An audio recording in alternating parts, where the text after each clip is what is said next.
हाँ, आपका नाम क्या है? मुर्शेद आलम। मुर्शेद आलम। क्या करते हैं अभी आप? अभी मैं एसी टेक्नीशियन का कोर्स कर रहा था सर। अच्छा, ठीक है। ये पूछ रहे हैं हम कि बताइए कि एसी का फुल फॉर्म क्या होता है? एसी का air conditioner. Air conditioner. AC में सिर्फ कूलिंग होता है कि हीटिंग भी होता है? सर हीटिंग भी होता है हम्म। और कूलिंग भी होता है। अच्छा। तो हीटिंग को रूम से बाहर निकाला जाता है और कूलिंग अंदर ही रखा जाता है रूम के अंदर में। ठीक है। तो ये टूल जो है दिख रहा है, इसका नाम क्या है? फ्लेयरिंग टूल नाम है। इसको हम किस काम में यूज करते हैं? ट्यूब को मतलब जो ट्यूब है ज्वाइंट करने के लिए हाँ। जो प्रॉपर उसका जो आकार जो बनाया जाता है जो एक दूसरे में चिपक जाए। तो आकार का नाम क्या है? फ्लेयरिंग उसका नाम है। फ्लेयर नाम है। फ्लेयरिंग टूल है, उसे फ्लेयर बोलते हैं। फ्लेयर, जी सर। तो फ्लेयर नट पे चढ़ करके उसको हम बंद करते हैं। जी। बताइए इस ट्यूब का साइज क्या है?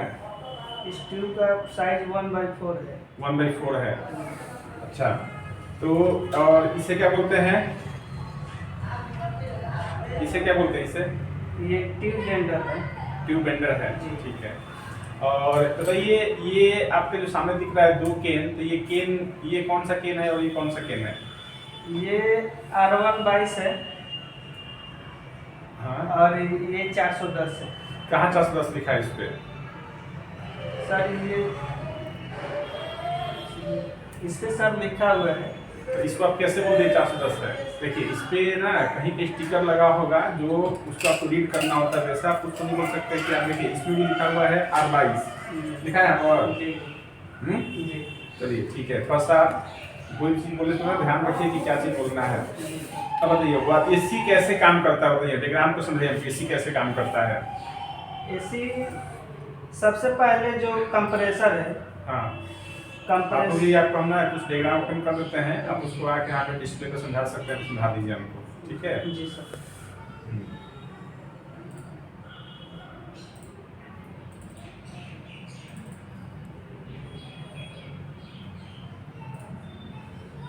लीजिए आइए यहाँ पर एसी का डायग्राम यहाँ पे ओपन हुआ है, उसको आप समझा सकते अच्छे से।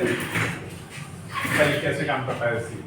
सर ये कंप्रेसर है। हाँ, ठीक है। जिसमें से हाई प्रेशर में गैस डिस्चार्ज होता है। ठीक है। ये पंप करता है तो हाँ। हाई प्रेशर में गैस डिस्चार्ज करता है, जिसे डिस्चार्ज लाइन या वेपर लाइन भी बोल सकते हैं इसको।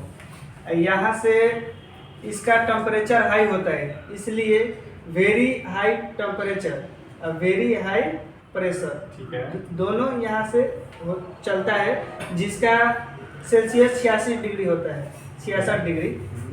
उसके बाद 66 डिग्री दिया गया है। जी सर। यहाँ से ये जब कंडेंसर कॉइल में जाता है तो ये अधिक घुमाव के कारण और यहाँ से जो फैन लगा हुआ है एग्जॉस्टर फैन, एक्सियल फैन, इसको बाहरी वातावरण के हवा को, जो नॉर्मल हवा है, इसको ऑब्जर्व करके कंडेंसर कॉइल पे ये फेंकता है, जिससे इसमें जो नमी होता है जो इसको ऑब्जर्व कर लेता है और हीट जो है इसका बाहर की तरफ निकल जाता है, जिसमें इसका टेम्परेचर 35 डिग्री हो जाता है।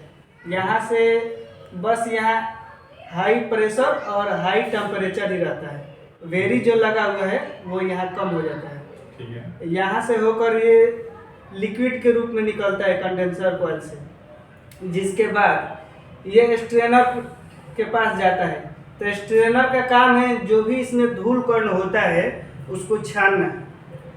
ये छान लेता है, उसके बाद ये कपलर ट्यूब में जाता है। Capillary tube. जी, कैपिलरी ट्यूब इसमें जाता है तो इसका प्रेशर बढ़ जाता है और टेम्परेचर घट जाता है वॉल्यूम के कारण। प्रेशर हट जाएगा, टेम्परेचर इसका तो डाउन हो जाएगा ना सर। यहाँ पे डाउन हो जाएगा, वो ठीक है। देखिए अब कल ना देखिए बढ़ेगा आपको ना, प्रेशर बढ़ जाता है, टेम्परेचर घट जाता नहीं, प्रेशर कम होता है फिर टेम्परेचर भी कम होता है, ये बोलना है ना? हाँ, प्रेशर भी कम हो जाता है और टेम्परेचर भी कम हो जाता है। जिससे क्या होता है कि गैस होता है ठंडा, मान लीजिए 5 डिग्री चला तो गया, यहाँ 5 डिग्री हो जाता है। हाँ।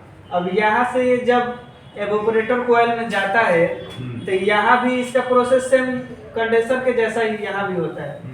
तो यहाँ पे इसका टेम्परेचर और भी घट के 2 या 3 हो जाता है और रूम का जो भी हॉट एयर है इसके अंदर आता है, ब्लोअर जो है रूम का हवा को अवशोषित कर लेता है और जो भी इसके संपर्क में आएगा वो हवा बहुत ठंडा हो जाता है और ये ब्लोअर उसको ऑब्जर्व करके और समझाइए, हम देख रहे हैं यहाँ से रूम के अंदर इसको छोड़ देता है और जो भी इस पे वाष्प की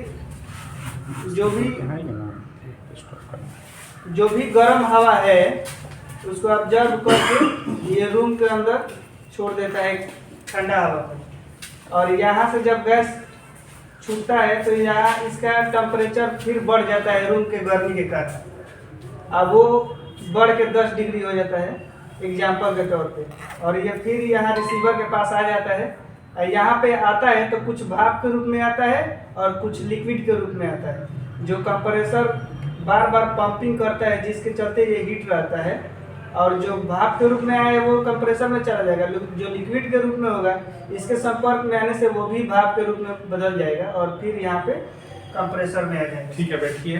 आपने बताया कि सही है, और थोड़ा सा कुछ आपने गलती किया है, हल्का फुल्का, कोई दिक्कत नहीं है।